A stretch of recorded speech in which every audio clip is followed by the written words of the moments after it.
Olá, irmãos queridos, bem-vindos à nossa partilha. Seja bem-vindo aqui na comunidade Bom Pastor. Estamos juntos para mais uma partilha entre irmãos. Seja muito bem-vindo. A gente estava doido para você chegar, para a gente partilhar um pouquinho mais da santa palavra de Deus, que é luz para os nossos passos. Minha irmã Laura Beatriz, tudo bem? Tudo certinho? Tudo na alegria do Espírito Santo e nesse calor bendito.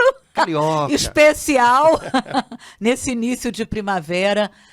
Ai, foi boa a peregrinação? Pois é, estamos de volta. Foi. Ai, meu Deus. Mas tudo que é bom acaba, o que é ruim também, né? Então, foi maravilhoso. Nossa, mãe, Laura, só estando lá mesmo, a gente tenta partilhar um pouquinho mas o senhor na partilhou internet, bem, né, bom. e tal. Mas são experiências muito especiais e tomara que agora caia tudo no coração. A gente tem que trazer com a gente, né? Para que a gente possa dar frutos agora. Lá em Alençon, que foi a cidade onde Santa Teresinha nasceu, quem está cuidando do santuário são as irmãs Carmelitas Mensageiras do Espírito Santo. São irmãs brasileiras. A congregação foi fundada aqui. Pois é. Estão lá? Estão lá, umas irmãs jovens, animadíssimas.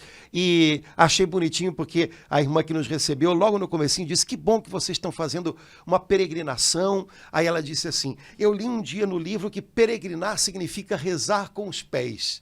E é verdade, né? Ai, que bonito. Então você caminha e o seu caminhar, o seu buscar, o seu ir a um lugar especial para se conectar com Deus, no fundo tem sentido, porque é uma forma de oração, porque é um desejo que você está expressando a respeito de Deus. Então, esse rezar com os pés cansa, mas é muito legal e, para mim, foi uma experiência muito, muito revigorante da alma. Então, vamos nós agora. Agora o negócio é voltar para casa e dar fruto.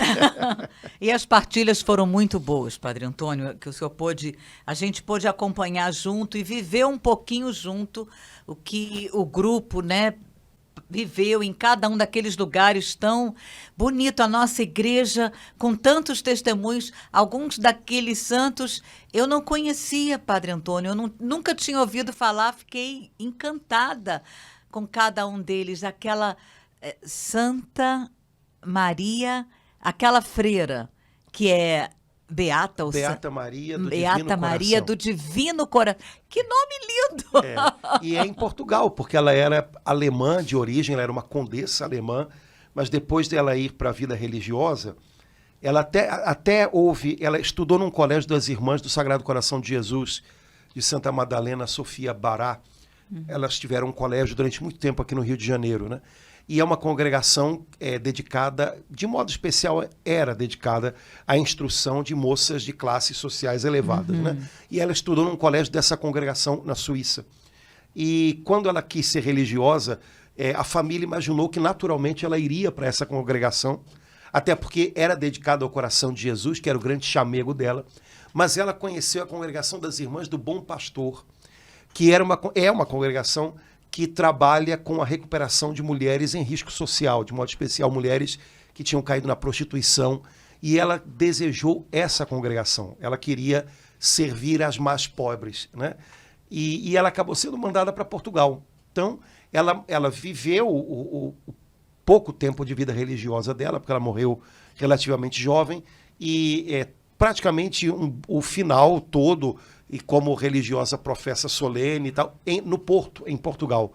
E ir no conventozinho dela foi uma experiência muito legal, porque algumas irmãs acolheram a gente lá, e uma irmã, que a gente até colocou a foto dela no Instagram, que trabalhou 40 e poucos anos em Angola como missionária, e nossa, olha que doce. Todo mundo queria trazer ela na mala com a gente. Mas não deu. Mas assim foi muito, muito, muito especial. Então, de fato, como você disse, isso é a nossa igreja. Que a nossa beleza, igreja, o que a nossa igreja tem para mostrar são os efeitos da graça de Cristo que habita nela. O que é próprio da igreja é a graça de Cristo. O que é constitutivo da identidade da igreja é a graça de Cristo. Então, o que é o verdadeiro rosto da igreja? Os santos que ela faz brotar. Desculpe a expressão, as porcarias são nossas. Às vezes o pessoal gosta de usar uma expressão que é errada, né? A igreja é santa e pecadora. Não, a igreja é santa. Pecador sou eu. A igreja é fonte de santidade. A igreja não é fonte de pecado. A igreja é machucada pelos meus e pelos seus pecados pessoais, pelas nossas escolhas erradas, pelo nosso orgulho, pela nossa leviandade. Isso é nosso. E isso machuca a igreja. O que a gente recebe da igreja e que é próprio dela é o amor de Jesus, é a graça transformante do Espírito Santo. Então, o que é característico da igreja, o que mostra a identidade dela, são os seus frutos de santidade. O resto é meu, é seu, é dele, é dela, é nosso. Isso é nosso, isso não é a igreja, isso somos nós.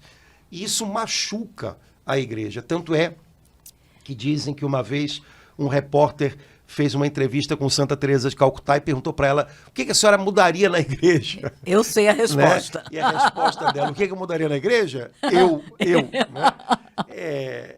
De fato, o que precisa ser mudado na igreja? Eu preciso ser mudado na igreja. Você, né, cada pessoa que faz parte dela, mas que não esgota, não é a igreja. Nós somos membros da igreja, mas nós não somos a igreja. A igreja é mais do que nós. E a igreja é o coração de Cristo atuando nesse mundo, gestando a nós a vida sobrenatural, a vida da graça. Isso é a igreja. Portanto, se eu quero entender o que é a igreja católica, eu tenho que procurar os seus santos.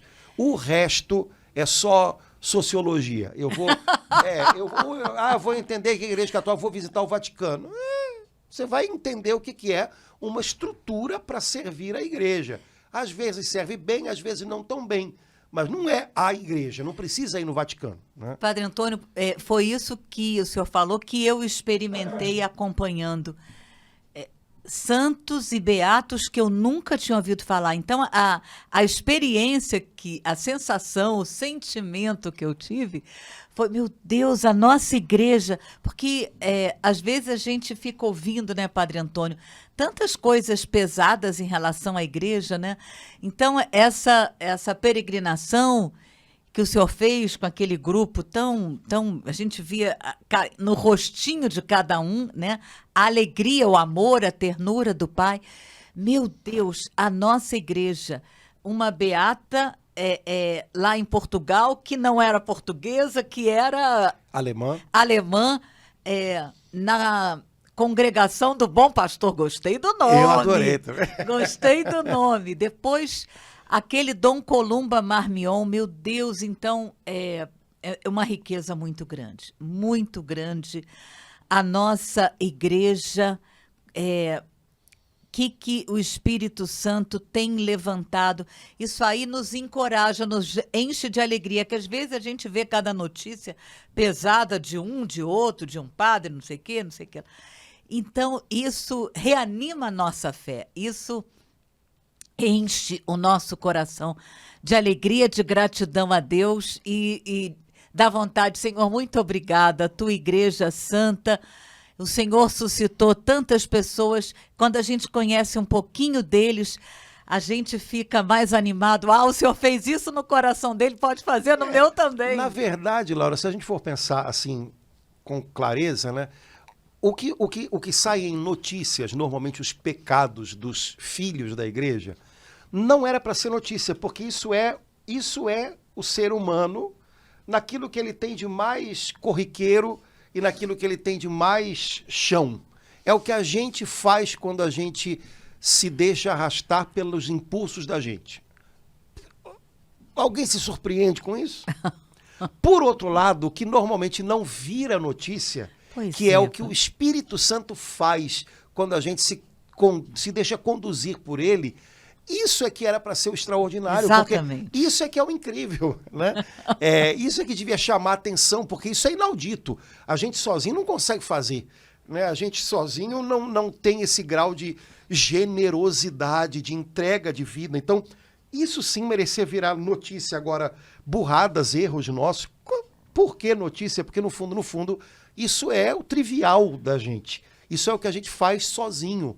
O bonito é o que a gente faz com Deus, né? Isso é que é o diferencial. Então, quando uma pessoa se interessa por conhecer a vida dos santos, conhecer a história da nossa igreja sob esse ponto de vista, quando não é por uma questão de curiosidade, ficar só decorando coisas, mas quando é uma gratidão, quando é um encantamento, nossa, isso faz um bem enorme pra gente. Nossa. Porque a gente vê pessoas que tinham tudo para dar errado, que nem nós, e de repente a gente olha, nossa, como é que essa pessoa deu certo, né? Como é que essa pessoa, como é que Deus fez algo lindo nessa pessoa, e pode fazer em mim também. Amém, pode. Foi esse o sentimento que eu tive. E por falar em pessoas que tinham tudo para dar errado e que o Senhor fez algo extraordinário, Padre Antônio, muito obrigado. Obrigado, igreja no Brasil. Eu estou amando São Paulo. Eu estou amando, meu Deus, que beleza essa carta aos Efésios, que experiência profunda que ele teve, que bom que ele escreveu essa carta e que a igreja anuncia para nós e pediu, né, para a gente tomar nesse mês da Palavra de Deus em setembro. Então, vamos retomar? Vamos retomar a carta aos Efésios. Ela é realmente, é o meu livro preferido da Bíblia. Ganhou, assim, no concurso. Já está até soltando da Bíblia já, porque... Tem que colar essa parte. Tem sim. Ela é especial. Eu entendi que na carta aos Efésios, Paulo ajuda a gente a olhar o centro, o essencial do propósito de Deus. Nossa. Deus é simples. E tudo que ele faz, e tudo que ele alcança, e tudo que ele move, é movido por essa simplicidade que é característica dele. Simplicidade não é superficialidade, não. Simplicidade. Existe uma unidade que permeia tudo, que clareia tudo, que não permite que a gente se perca em meandros, em confusões. Deus é simples e o que ele faz e o modo como ele toca o homem também é.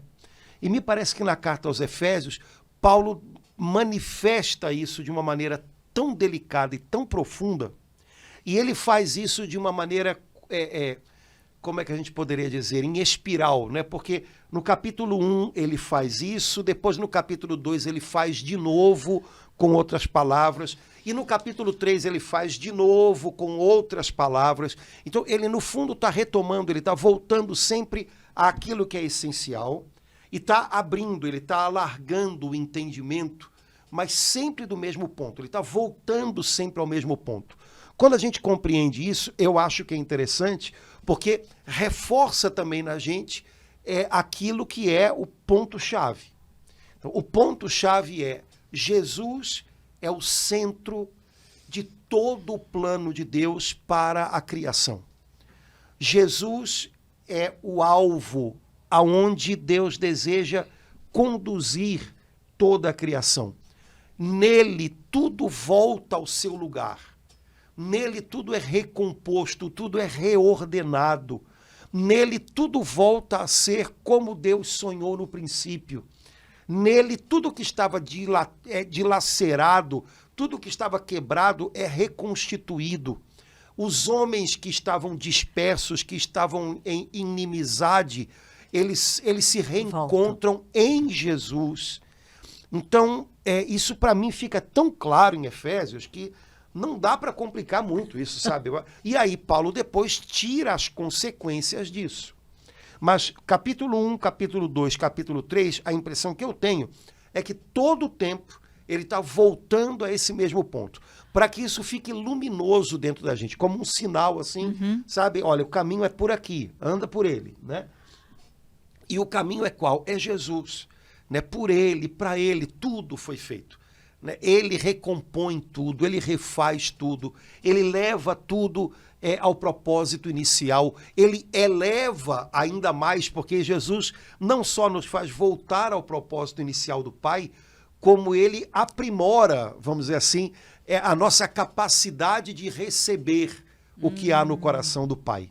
Jesus dilata o nosso coração e nos leva se tornando nosso irmão, nos leva a um nível de intimidade com o nosso Criador que seria inimaginável. Quer dizer, é graça imensa de Deus aquilo que nós recebemos em Jesus.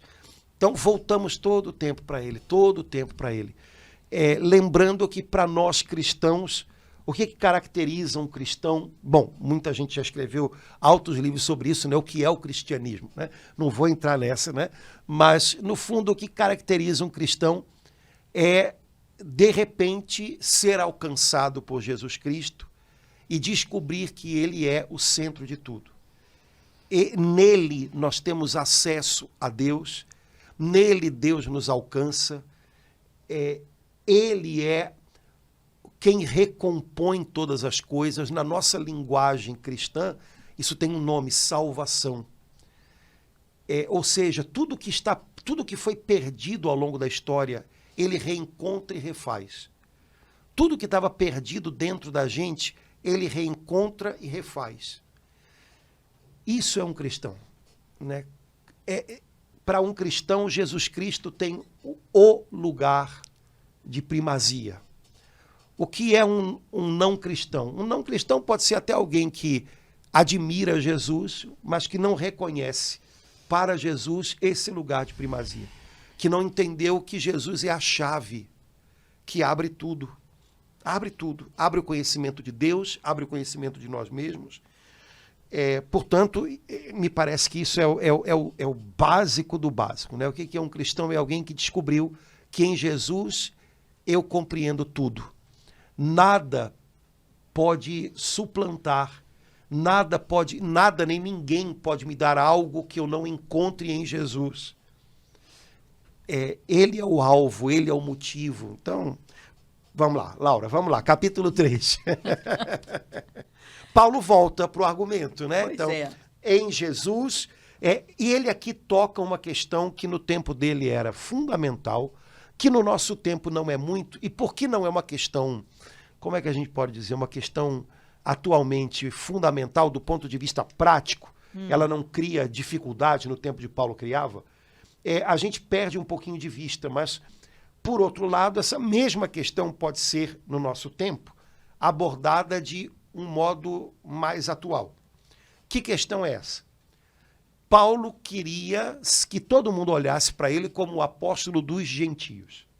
Minha tarefa é anunciar que em Jesus, os gentios, ou seja, aqueles que não fazem parte do povo eleito de Deus, aqueles que não fazem parte do povo que tem uma aliança primeira com Deus, o povo de Israel, que também esses parece, mas era algo totalmente novo, né, padre? Também esses são, em Jesus, trazidos para a aliança com Deus. Em Jesus há uma nova e eterna aliança. É para os judeus, mas também é para aqueles que estão fora. Então, o plano original de Deus para o povo de Israel, que é ser luz para as nações, que é ser instrumento para que os povos conheçam o único Deus vivo e verdadeiro, Jesus realizou esse plano. Ele concretizou, ele levou à plenitude o plano de Deus. E em Jesus, também os gentios têm acesso a Deus, o mesmo acesso, todos, judeus e gentios, entramos em comunhão, em nova aliança com Deus, acolhendo Jesus, crendo em Jesus como nosso Messias, o Messias de Israel, e como o novo Adão, aquele que dá origem a uma nova humanidade. Isso no tempo de Paulo era uma coisa para os judeus e era uma coisa para os gentios. Porque todo o Antigo Testamento, o povo eleito era... O povo de Israel era tão cioso de que eles tinham uma missão especial que em algum momento eles pensaram assim: temos que guardar o que Deus nos deu. E como é que vamos cumprir essa missão? Não sabemos. Deus vai se virar para fazer isso acontecer. E aí eles acabaram se fechando neles próprios. Os gentios, por outro lado, olhavam para os judeus vendo algo tão distante, algo que, bom, é para eles. Eles têm algo que é deles, que não cabe a nós. E, de repente, Paulo diz, olha, é para todos. E Israel, sua missão, Jesus realizou, viu? Pronto, né? Pronto, literalmente. Quer dizer, o plano foi colocado em marcha, está em atuação e não volta atrás. Ponto. Bom, isso era um problemão, porque os judeus estavam acostumados a pensar que, para salvaguardar o que Deus havia lhes dado, eles tinham que se segregar dos outros. Então, eles empurravam o tempo inteiro os gentios para fora. E os gentios, por sua vez, não imaginavam que o que importava aos judeus importasse a eles. E Paulo vem dizer, olha, Israel, Jesus cumpriu a tarefa, então ele não queria que os judeus deixassem de ser judeus, ele só queria que os judeus, a partir de Jesus, fizessem o que era o trabalho que Deus queria agora. Anunciem a todas as nações. Não tenham medo de quem está fora. E, por outro lado, Paulo dizia aos pagãos, olhem, esse Jesus, que é o Messias de Israel, que é o Cristo, ele é o Salvador de todos, hein? Ele tem algo para vocês também. Altamente novo e assustador, né? E isso trouxe consequências práticas para todo mundo. Essa questão é a questão que, no fundo, permeia todo o Novo Testamento. Uhum. Sem isso na cabeça, você não entende muita coisa dos evangelhos, você não entende nada das cartas de São Paulo e por aí vai.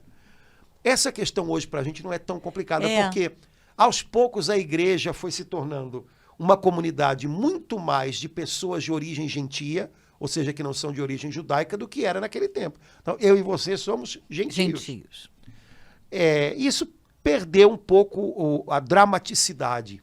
Mas hoje, isso tem de novo uma certa dramaticidade. Por quê? Nós vivemos num mundo que o pessoal gosta de chamar plural. Um mundo de diversidade. Nós somos muito ciosos das peculiaridades de cada região do mundo, de cada lugar do mundo. Ao mesmo tempo que falamos de globalização, hoje nós dizemos, olha, no fundo, não há nada em comum entre os seres humanos, de todos os povos. Cada cultura é diferente, cada cultura é totalmente diferente das outras, não tem nada a ver com as outras. E aí, no nosso tempo, nós cristãos temos que dizer, olha, os homens, é verdade, são diferentes. Os homens, é verdade, têm culturas diferentes, mas esse Jesus que nós anunciamos, ele continua sendo para todos. Isso, para o nosso mundo de hoje, é escandaloso. Uhum. Né? Jesus é salvador dos brasileiros, dos chineses, dos africanos, dos europeus. Mas Jesus, não, para a nossa sociedade que já é pós-moderna, não, também para a pós-modernidade, Jesus é a resposta. E para aqueles que ainda estão na pré-modernidade lá na África, também é a resposta. E todas as nossas diferenças, as legítimas, podem ser acolhidas e as que devem ser superadas, porque representam o que há de ruim em cada cultura, podem ser purificadas e transformadas pelo Evangelho de Jesus. Então, o que Paulo disse, e João Paulo II, acho que a gente já comentou isso, adorava usar essa expressão, Jesus é o Salvador de todos os homens e do homem todo. Uhum. Isso a gente precisa continuar dizendo hoje e acreditando hoje. Jesus faz sentido para todos. Onde quer que você fale de Jesus de uma maneira respeitosa com o jeito de ser de cada povo, mas lembrando que de fato ele é uma novidade, mas é a novidade que traz vida, que traz paz ao coração do homem. Jesus vai mexer com as pessoas, ele tem esse poder, é dele.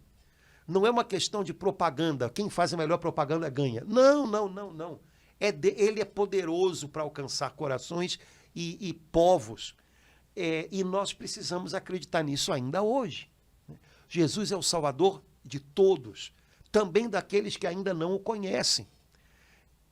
Portanto, isso tem que ficar claro para a gente hoje. É uma outra maneira de tratar com a novidade que Paulo está contando para a gente na carta aos Efésios, mas é uma necessidade para outro. Caso contrário, alguém poderia imaginar, bom, eu sou cristão, Jesus me salva. Mas uma pessoa que é budista, Buda, não. Jesus é salvador de todos os que são salvos. Se alguém é salvo lá onde está, mesmo sem conhecê-lo, é porque a graça de Jesus é transbordante. E de alguma maneira o Espírito Santo atua lá onde eu não chego, onde talvez os missionários não chegam. Mas não há nada de vida eterna agindo na humanidade. Não há nada de sobrenatural agindo na humanidade que não seja transbordamento da plenitude de Cristo, da qual todos participamos. Dizer isso, lembrar disso e aproveitar isso como um elan, para nos fazer evangelizar, acho que é algo importante.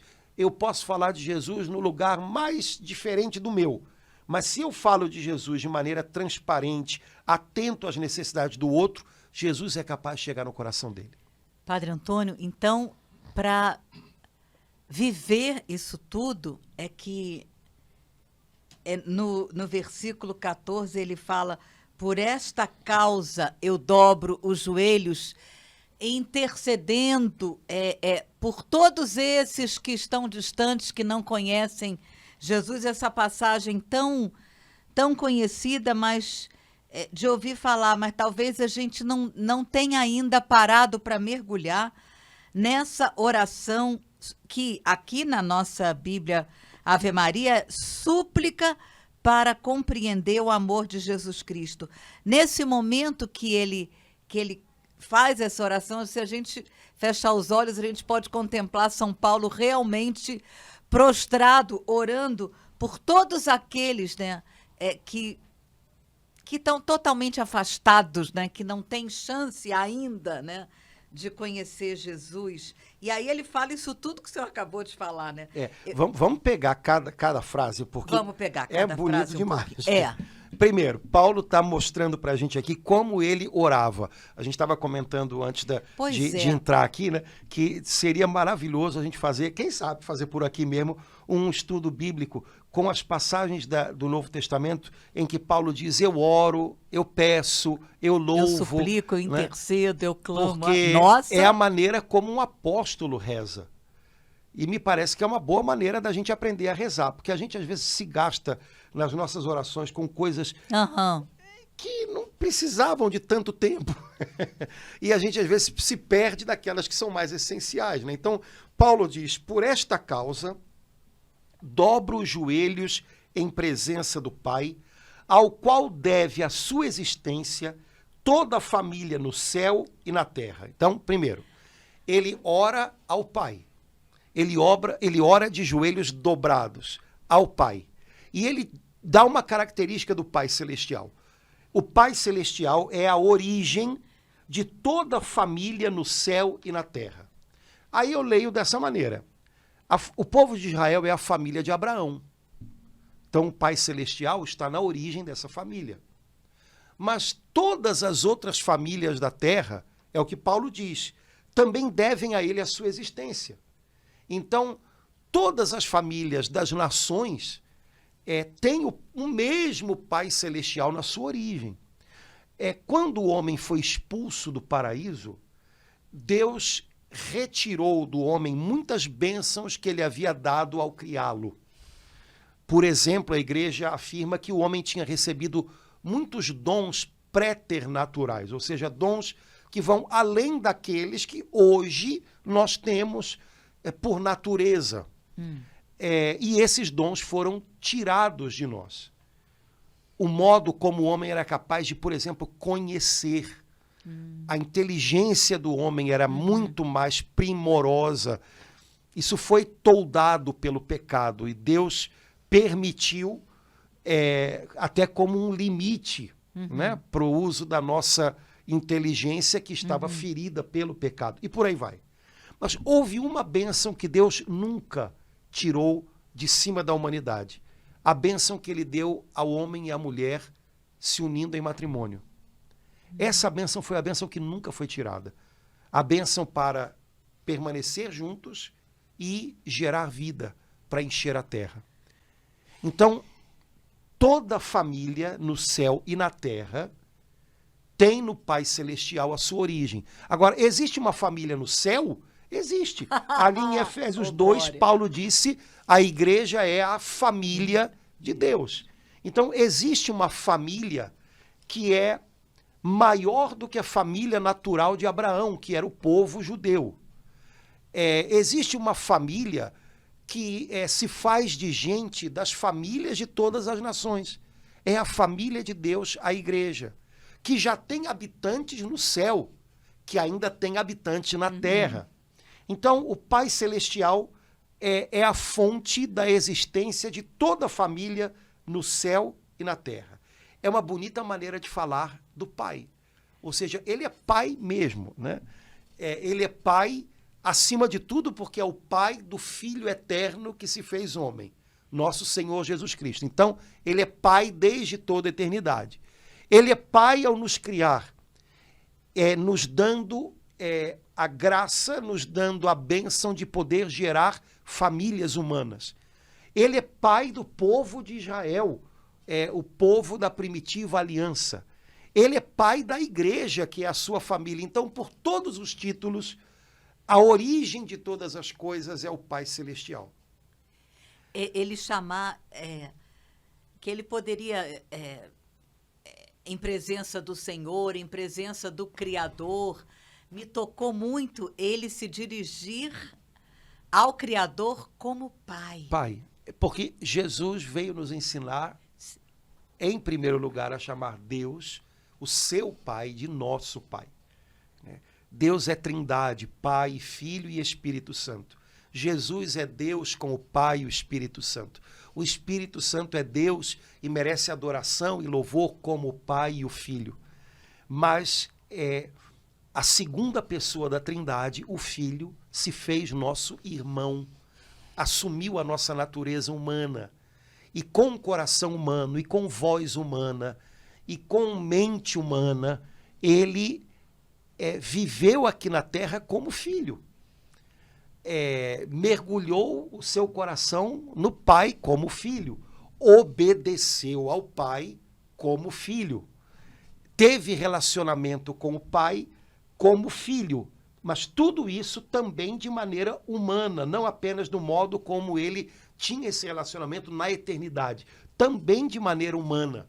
E aí entra, por exemplo, a obediência, que é a maneira humana como um filho se relaciona com seu pai. Né? Obediência, a gente tem que alargar um pouquinho essa palavra na cabeça da gente, viu? Obediência não é manda quem pode e obedece quem tem juízo. Obediência é o tipo de relacionamento que um filho tem com humano tem com seu pai. Ora, o Filho eterno se fez homem, portanto, também como homem, ele teve relacionamento com o Pai. E esse relacionamento foi um relacionamento de obediência. Portanto, ele se fez um conosco, um de nós, para que nós nos tornássemos um como ele, ou seja, para que nós nos tornássemos filhos de Deus. Isso é a coisa mais inacreditável do mundo. E quando a gente entende isso, acabou-se, né? Quer dizer, muda tudo. E né? Padre Antônio, e mesmo ele não tendo sido um dos 12, né?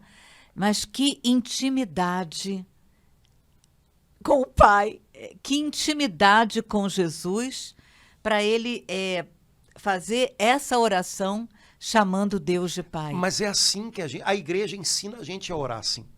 Quando a gente participa da liturgia da igreja, todas as vezes que, por exemplo, na missa, no comecinho da missa, ó Deus é o Pai. Ó Pai, por nosso Senhor Jesus Cristo, na unidade do Espírito Santo. Laura, toda a missa, só tem 2 orações na missa, toda a missa é dirigida ao Pai. Ou seja, Jesus está conosco. Todas as horas, menos a da paz, né? Jesus é o Cordeiro de Deus. Mas Jesus está conosco para nos unir à filiação dele, ao ser filho dele.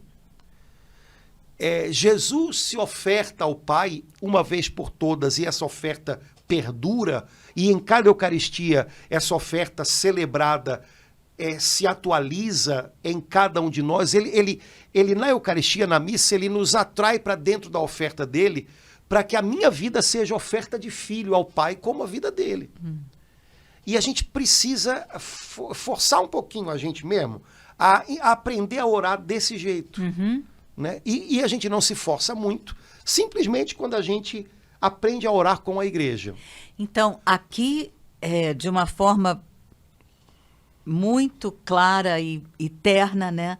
A gente está aprendendo, São Paulo está também, como acontece na missa, nos ensinando a orar, a nos dirigirmos ao Pai junto com Jesus, em nome de Jesus, na força do Espírito Santo. O Espírito Santo que vive em nós, ele vive em nós para nos atar a Jesus, para nos identificar com Jesus. E a nossa identificação com Jesus chega a tal ponto que quando a igreja ora Pai, é ele orando em nós. E quando a igreja ora Pai, é a igreja confiando que a sua voz chega ao coração do Pai unida à voz de Jesus. Ressoa em uníssono com a voz de Jesus. E essa é a tarefa do Espírito Santo, é nos unir de tal maneira a Jesus que a gente se identifique com ele. Né? E identificar-se com Jesus é, em primeiro lugar, ser filho. Né? Então é disso que Paulo está falando. Então vamos continuar, senão não acaba. Aí ele diz assim, eu dobro os joelhos diante do Pai, versículo 16, para que? Então, o que ele pede na oração? Para que vos conceda que sejais poderosamente robustecidos pelo Espírito Santo, com o objetivo do crescimento do vosso homem interior. Então, eu disse essa frase inteira, mas só cortei uma coisinha ou outra para ficar mais clara. Né? Uhum. Então, eu oro para que o Pai conceda que vocês sejam robustecidos pelo Espírito Santo, para que o homem interior, ou seja, para que essa identidade íntima de filhos de Deus que vocês carregam, para que ela cresça e tome conta da vida de vocês. Então, primeira coisa que eu acho legal é a palavra robustecidos, né? Porque uma pessoa robustecida é diferente de uma pessoa raquítica. Então, Paulo pede que vocês sejam de tal maneira alimentados pelo Espírito Santo, que vocês estejam robustecidos, fortalecidos pelo Espírito, para que o homem interior, para que essa identidade nova que vocês receberam de Jesus, para que ela se estabeleça em vocês e ela se fortifique em vocês e ela tome conta, ela cresça na vida de vocês. Padre Antônio, eu senti assim uma profunda compaixão em São Paulo, orando assim, dessa forma, como que para ele orar assim é porque ele via que sem isso a gente parava no tempo e no espaço, a gente poderia começar uma vida na graça, não sei que experiências ele teve, mas para ele orar dessa forma, com essas palavras, eu sinto que ele está assim, clamando, suplicando com muita compaixão, se eu não for a cada dia robustecida pelo Espírito Santo, eu vou ser robustecida de outros espíritos.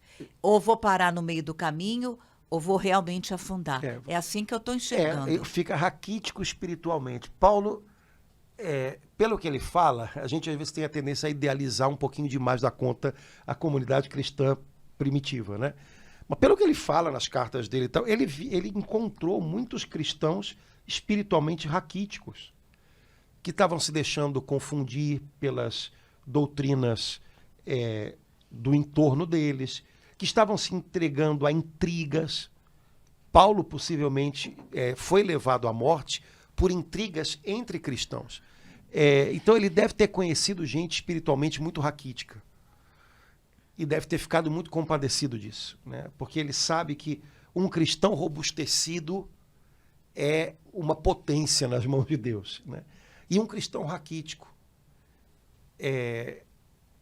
ele ocupa um espaço que poderia ser, né, uma fonte de coisas incríveis, né?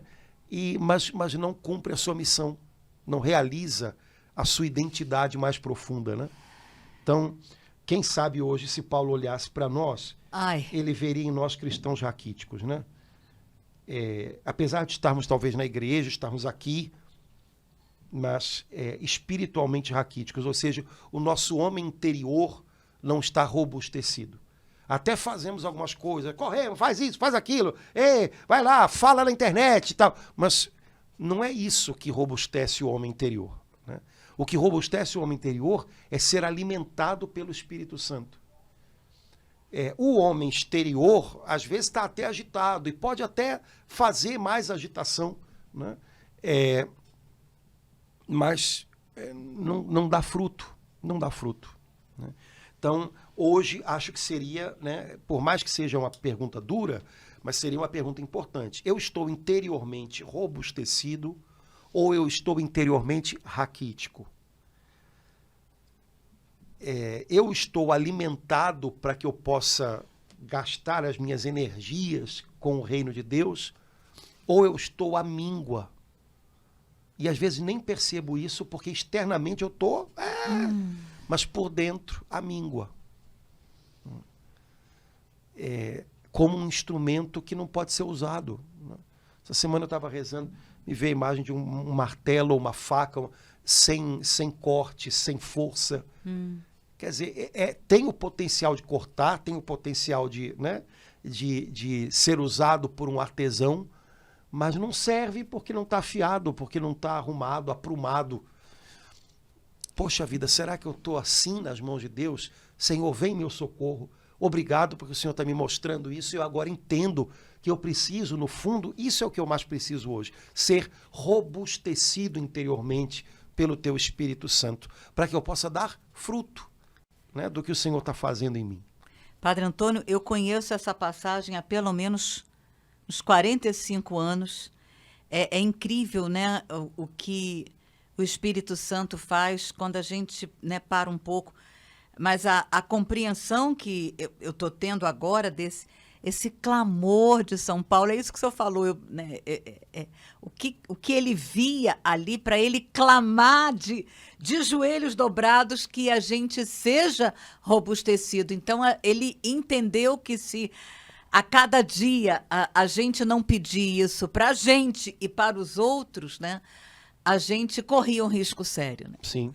E me parece, né, que aí voltando àquela história, né, das orações de Paulo, me parece que isso ajuda a gente a ir ao lugar certo, vamos dizer assim, nas nossas orações. Quando eu oro por mim mesmo, eu oro pedindo isso? Ou eu tenho uma lista de coisas tão grande que passam, que isso nem entra na lista. Quando eu oro pelas pessoas que eu amo, por quem eu devo interceder, é isso que eu peço? Ou eu peço um monte de outras coisas que, até se Deus colocar na mão delas, corre o risco de elas se embolarem com aquele negócio, porque não tem condição de assumir alguma coisa, né, daquelas que eu peço, né, para elas. Mas eu imagino um pai ou uma mãe, quando oram pelos filhos. Qual foi a última vez que você, que é pai ou mãe, orou pedindo que o Senhor robustecesse interiormente o seu filho ou a sua filha, para que o homem interior dele ou dela fosse forte? A gente pede um monte de outras coisas. E que se Deus der, está arriscado até o filho da gente para o inferno. Entendeu? Porque a gente está pedindo errado. A gente está pedindo que ele tenha mais dinheiro. E o cara sabe administrar isso. Se ele não sabe, se ele não é espiritualmente robustecido pelo Espírito Santo, cara, você bota mais dinheiro na mão de uma pessoa dessa, ela se embanana. Você bota uma pessoa dessa em evidência, num ambiente de sucesso, de fama, essa pessoa se embanana. Agora, se você tem um homem ou uma mulher robustecido pelo Espírito, você bota dinheiro na mão dele, ele vai saber o que fazer. Ou você coloca essa pessoa em evidência, ela vai saber se comportar. Mas o que a gente reza? Será que a gente tem oração de cristão robustecido? Ou a nossa oração já é indicativo de que é oração de cristão raquítico? Então, essas coisas todas, acho que, né, a Bíblia ajuda a gente a repensar um pouquinho, né, as coisas todas. Então, enfim, vamos para frente, senão não acaba, Laura. Versículo 17. Outra coisa que Paulo pede. Pois é. Que Cristo habite pela fé em vossos corações, arraigados e consolidados na caridade. Então, ponto. Então, isso é o que ele pede. Depois ele vai dizer para que serve, né? Então, que Cristo habite no seu coração pela fé. Então, no fundo, tem uma afirmação aí. Quando eu creio em Jesus, ele mora em mim. Fé não é apenas um achismo. Para muitas pessoas hoje, eu acredito naquilo que eu não tenho certeza. A ciência me dá certezas. A fé, eu não posso saber, então eu acredito. E, Padre Antônio, se ele colocou isso aqui no segundo ponto, significa que para que Cristo habite pela fé, hoje, no meu coração, eu preciso antes pedir que eu seja robustecido pelo Espírito Santo. Senão, ele fica lá meio... Fé não é um achismo, fé não é, sei lá, Habite pela fé. não é um argumento que me convenceu. Fé é uma adesão do meu ser inteiro a Jesus.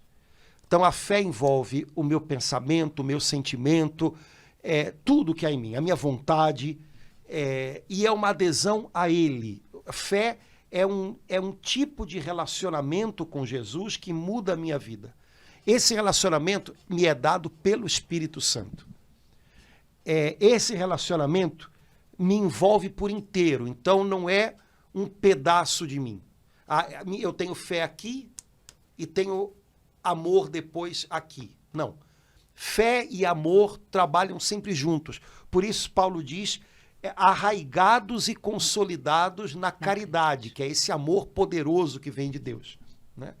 Então, arraigado vem de raiz, né? Exato, né? Enraizado no amor, né? Que vem de Deus. Então o Espírito Santo suscita fé na gente, mas essa fé não é uma adesão só intelectual.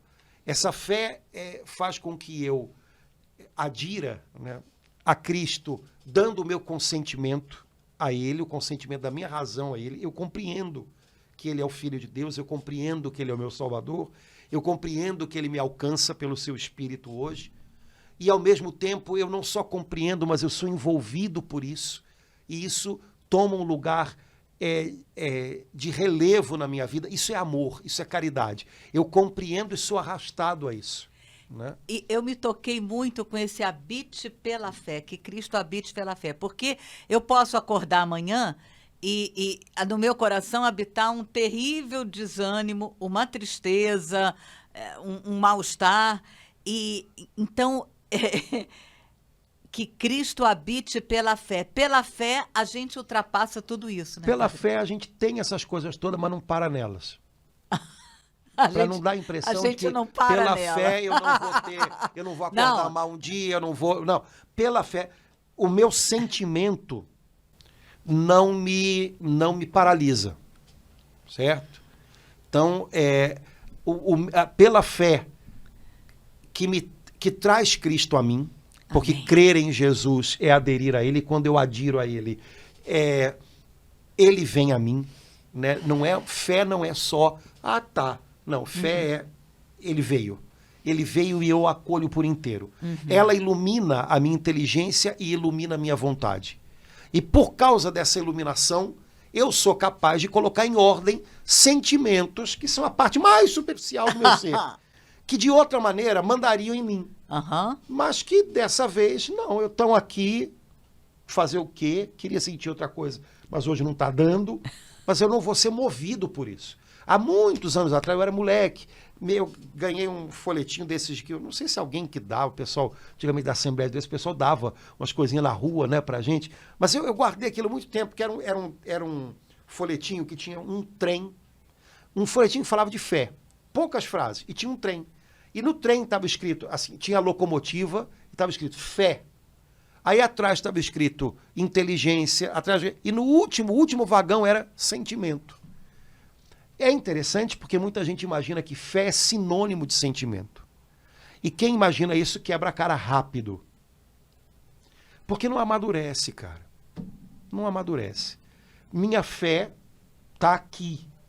Ela às vezes briga com os meus sentimentos, ela às vezes concorda com os meus sentimentos, ela às vezes sei lá, é aquecida pelos meus sentimentos, mas ela não são os meus sentimentos. Tá? E se eu não entender isso, toda hora eu vou estar tendo a impressão de que eu estou começando do zero de novo. Mas hoje eu não estou bem. Hoje eu não estou me sentindo bem. Eu vou fazer o quê, cara? Nossos sentimentos são a parte mais superficial da gente.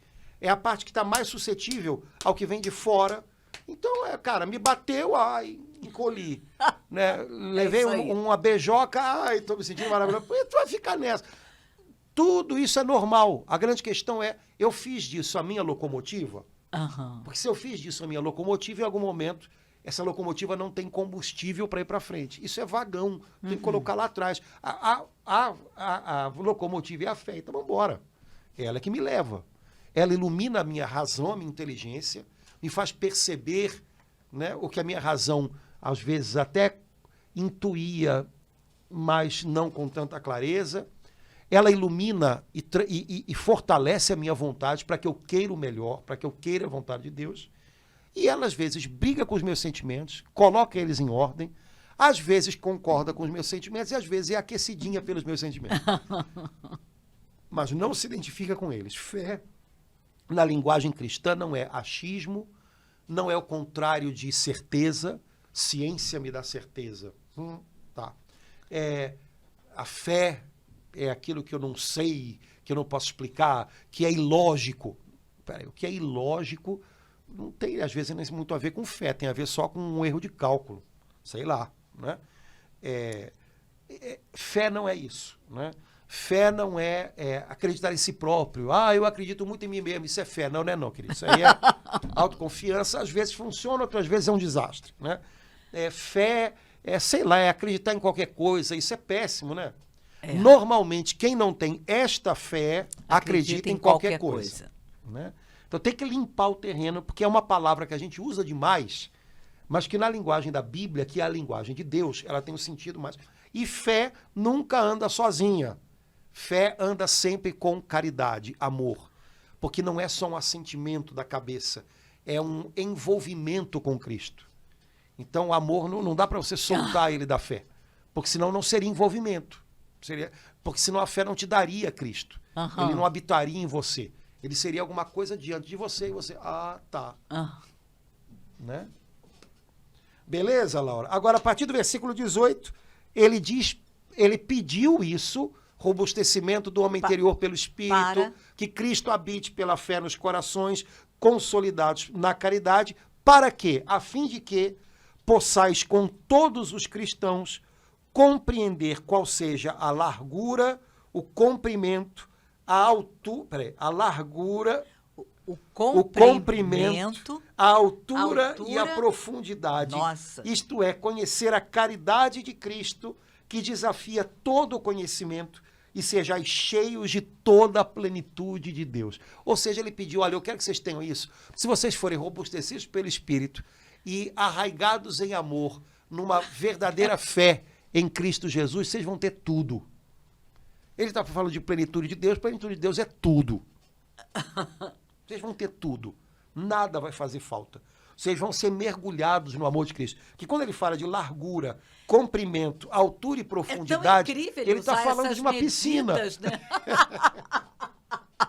Ele está falando de uma piscina. Ou mar. Né? Ou de um mar. Né?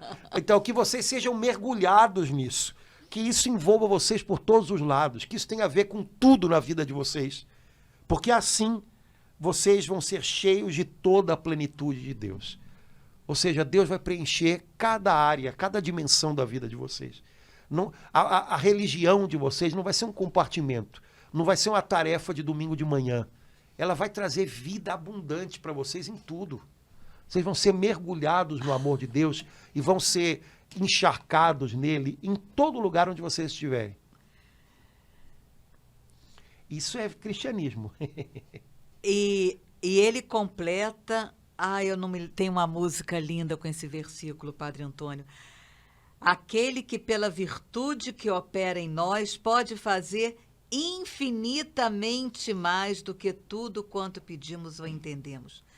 Meu Deus, esse versículo, esse finalzinho desse clamor, dessa oração, que São Paulo, depois de tudo que ele fala, ele ainda vem confirmar, ratificar, dizendo, olha, aquele que, pela virtude que opera em nós, ele pode fazer infinitamente mais. Isso dá uma coragem, isso aumenta a nossa fé, Padre Antônio. Eu leio essa oração assim. Aquele, ou seja, ao Pai, que pela virtude que trabalha em nós, o Espírito Santo, pode fazer infinitamente mais do que tudo quanto pedimos ou sonhamos, a ele seja dada glória na Igreja e em Cristo Jesus, por todas as gerações de eternidade. Amém. Amém. Então, ao Pai, que pelo Espírito Santo, que é a virtude, o poder que trabalha em nós, ao Pai, que pode fazer muito mais do que eu sonho, do que eu penso, do que eu planejo, do que eu peço, a Ele toda a glória na igreja, ou seja, em nós se expressa, né, se canta o hino de louvor à glória do Pai, e em Cristo Jesus, por todas as gerações, para sempre, para sempre. Amém. Amém. Né? Isso é que é oração, rapaz. E para que eu vou ficar inventando história se eu posso orar com isso? Né? Às vezes a gente fica, eu não sei o que orar, eu não sei o que pedir. Pega a Bíblia, pô. Né? Você vai ficar inventando, não, vou orar o quê? Aí fica inventando um monte de firula que não tem nada a ver.